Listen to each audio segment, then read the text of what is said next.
it's not about the best business plan or the best product or the best service, although that is important. It's so much about your attitude. You have to empower yourself. Let me say that again. You have to empower yourself. In a corporate structure, there's a hierarchy where seniority is supposed to empower you. When you're working for yourself, who's going to empower you? Your clients, it's not their job. Your staff or your team, it's not their job. You know, it's certainly not the job of other entrepreneurs, because often there's a competitive vibe going on. Where do you get the empowerment from? You have to self-empower. So quickly here in the time we've got left, let's just run through what empowerment actually means, because I didn't know what it meant. I thought it meant making other people feel good about themselves, feel powerful. It's actually got a really good list. The ability to make decisions about personal or collective circumstances. That's empowerment. Think about that. The ability to not only decide your own course of action, but the collective, to be an influencer. I think that's why a lot of people, Sophia Agilanides is a good friend of mine, she's in it as an MPP, as a cabinet minister, to help with collective decision making, to help her community. The ability to access information and resources for decision making. Isn't it a great thing as an entrepreneur? You could access this resource today to come out and help you make decisions about the next steps in your career. I mean, that's an access to a resource that these guys have provided for you. They've empowered you just by being here. The ability to consider a range of options from which to choose, not just yes, no, or either or. I hate having to answer a question yes, no, or either or. I do not like to be negative optioned. I do not like, no choice. I sort of, give me a problem and I'll pick something from a great unknown myriad of options. That's empowerment. I'm empowered. I have power because it's not a yes or no proposition for me. It's okay. Let me think about it and then I'll come back with what can really happen here. The ability to exercise assertiveness in collective decision making. Assertive communications, ladies and gentlemen, is so critically important to be both powerful in whatever you do in business and to be an influencer in your community. If you can't ask for what you need, if you can't say things with authority and conviction, you will not get the kind of empowerment that you need to be successful. Women especially have an issue with this. Did you know that when women are in a seminar, they don't talk? It's the seminar leader's job to do what I did, to make everybody say something. Once you've heard your voice in the room, you're more likely to communicate with me and to each other. We don't. We're set up that societally. Women don't talk in seminars if there are three men who triangulate the conversation. Try running a board of directors if you don't have assertive communication as a woman. You got to know how to handle those people. Also, modal tagging or up-talking. So many women go up at the end. They take what should be a definitive point, an imperative, and they turn it into a question. It's a subconscious seeking of approval. Well, guess what? If you did that in question period at Queen's Park, or if you did that in a boardroom, you would never get any respect. But we do it. We're trained to do that as women. Get rid of the up-talking. Gabby wrote a terrific blog for another organization, a McMaster organization, right, on up-talking. Yeah. And we'll post it on our website because it's such a great blog on that. Because when she started Power Group, she said, is there anything I can change? I said, yes, stop talking like that. We will work that out. Think of, when you see the airplanes, like the jets landing on an airline carrier out in the ocean, right? And if they chicken or if they get concerned or whatever, they have to skip right off the end and try another pass. That's up talking. You don't land the plane. You go, anyway. It's like saying, so I hope you all had a really good time here, and you go back off the plane. Or, I'd really like to work with you.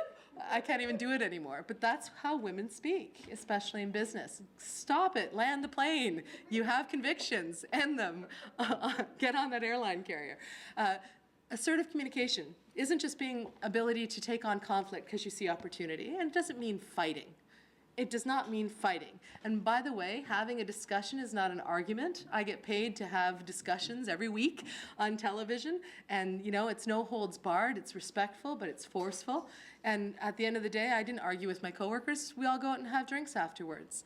You don't have to argue to have a discussion. You can be strong in your convictions. There's nothing wrong with that. It's about power. Nothing wrong with power if you wield it for good. But you have to be an assertive communicator. So you do that by not avoiding conflict. You do that by not up-talking at the end of your sentences. You do it by having discussions that are spirited without thinking the person's not going to like you. It's not about approval. There are bigger things at play than whether or not the world likes you. It's what you can do for the world around you that really matters. Assertive communication means dealing with things directly. Don't talk to 5 of your friends first. Talk to the person. Don't repeat the conversation if it's been resolved, because it's not trench warfare. It's assertive communications. Say it, resolve it, be done with it, and leave with respect. You'll get further in business than you can imagine if you can be an assertive communicator. And I bring that up because women and men need it, but women especially, because we're not programmed that way. We're programmed to be conciliatory. Well, sometimes you can't be a conciliator if you're going to be assertive. It depends on the situation, and people will tell you that. One gentleman who all of you probably will know, so I'm not going to mention his name, was at a meeting at my office. This is a last anecdote for you. And we had the big power group flags out in front of our old office on James. And we're sitting there, and there were 12 civic leaders. It was the start of the Jobs Prosperity Collaborative Steering Committee, all the big players in town, and me. And we were sitting there, and we got into an argument, myself and the chair. Powerful guy, great guy. But I didn't like what he was saying, and he didn't like what I was saying, and a discussion. And at one point I said, you know, look at the flags outside of the building. This is not meek group, this is power group, and I'm not going to put up with it. To which he laughed and said, yeah, I noticed that, Laura. There is nothing wrong with being assertive when you have convictions, things that you stand up for. Assertive communication takes you a long way. So what are the last remaining things on empowerment? Having positive thinking about the ability to make change. If you're not thinking positively, like I said earlier, if you're not empowering yourself, ladies and gentlemen, nobody's going to do it for you. It's not the world's job, it's your job. Get the resources. Every time I get a nice email about anything, I put it into a kudos file. So I've got all my client files and a kudos file. So that if I'm having a rough day, I just go back and visit all the kudos that I got. It makes me feel better. It gives me that kind of energy. There's also a great quote, which I will terribly plagiarize or paraphrase, something to the extent of, the best indication of whether or not a doubtful venture will be successful is the belief at the beginning that it will be. So let me try to say that again. The best indication at the start of a doubtful venture that it will be successful is the belief at the onset or at the beginning that it will be successful. So I don't care what you have in front of you. You will make everyone who loves Italian food eat gluten-free. You have to believe that. If you don't believe that, don't bother, right? You have to have a positive thinking about it. The ability to learn and access skills for improving personal collective circumstance, you're all doing that today. The ability to inform others' perceptions through exchange, education, and engagement or discussion, as I've just talked about. It's a privilege to sit on television as a woman at my age and be able to weigh in on politics and issues of great power. It is a privilege, and I take it seriously.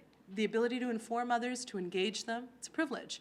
But to do it well, this is an entrepreneurial empowerment skill. Involving in the growth process and changes that is ever-ending and self-initiating. You have to keep initiating change and progress. It's great for you to express your frustration, sir, but if all you did was complain, I wouldn't support your venture. I want to hear what you're going to do differently to change that. Otherwise, I can't be a part of it because you're not positive. You're not believing in yourself. It's so important that you're always innovating. We decided to take our company mobile. We went provincial, used technology. My team's all over the province. I haven't even met some of them. But it was a big risk, and it's worked out for us. We just launched a new online powergroup.ca. I wasn't great online. Not really into the technology. I'm a Gen Xer, not my thing.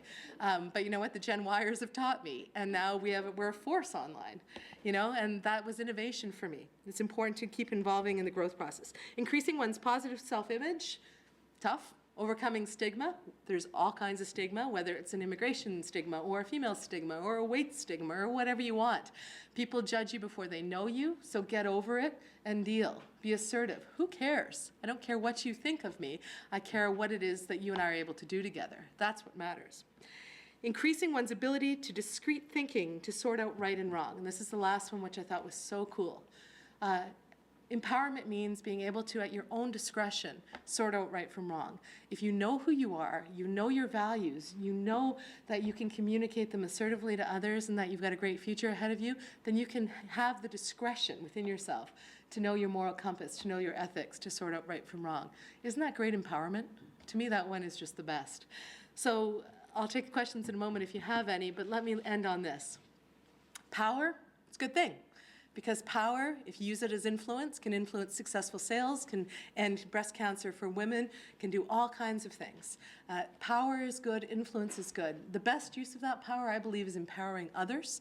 And I hope all of you have been empowered today. And I know as you become more successful, if you keep empowering other people around you, not only will your success increase, but you can make a real positive change in our world. So thanks, everybody.